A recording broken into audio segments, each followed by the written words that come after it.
We're seeking to provide a span of care through our community groups. We want to help and improve our shepherding ministry throughout our church.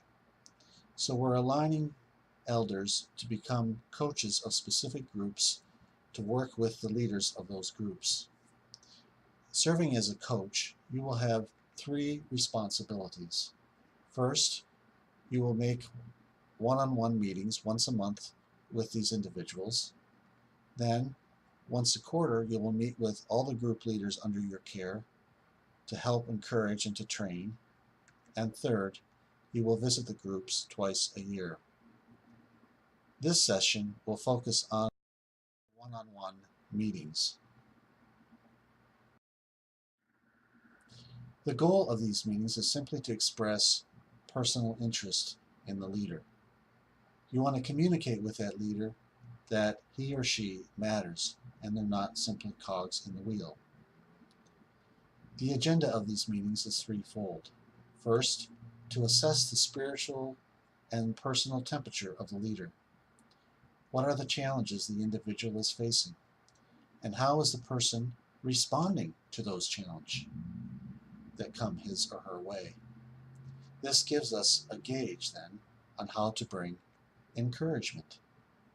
Each of us needs reminders from time to time to remain true to the Lord.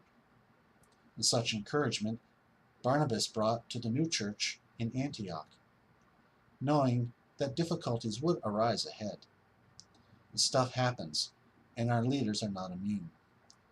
As Paul told the Christians in Thessalonica, we need to keep the end in view.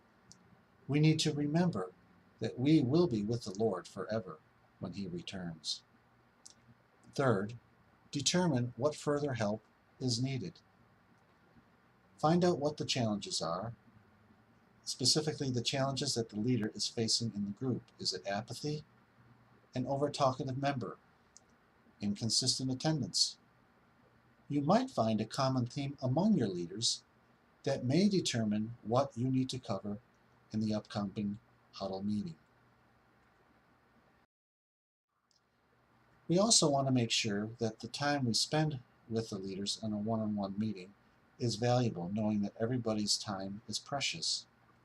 So to do that, prepare. Review your previous notes. What is it that you need to follow up on? Pray with the individual. Show dependency on God to complete his work through their ministry. Make it personal. Listen carefully and ask good questions. Our thinking always rides on the rails of our questions. Good thinkers like to walk around a topic and look at it from different angles. They like asking new questions and asking old questions in new ways. Always ask people to define their terms. Familiar terms have different functional definitions.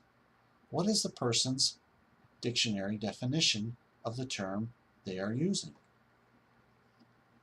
You also want them to clarify what they mean. Give real-life examples. Help them to see that they need to describe it in detail to play the video for you so you really know what occurred.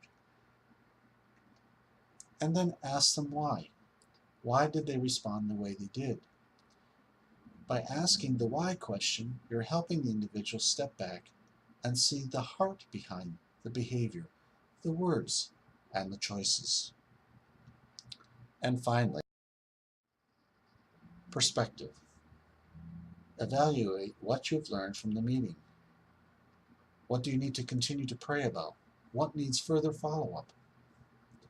These four things will help your time be valuable as you meet with the individual once a month. Let's talk about the questions we need to ask. On page 4, there is a sampling of questions divided into two categories: personal questions and ministry questions. These questions are to prime the pump. They're not exhaustive, but rather to get you started. You should pick and choose the ones that you want to ask. And make sure to intersperse the personal administered questions in your conversation. Don't use them rigidly. And certainly, feel free to add to them in a way that is comfortable for you. The closing challenge for you is, how well do you listen to others? Evaluate your conversations to consider how well you've really listened to the other person. And what other questions would you add to the list provided on page 4? Rewrite the questions. Make those questions usable for you. Thank you.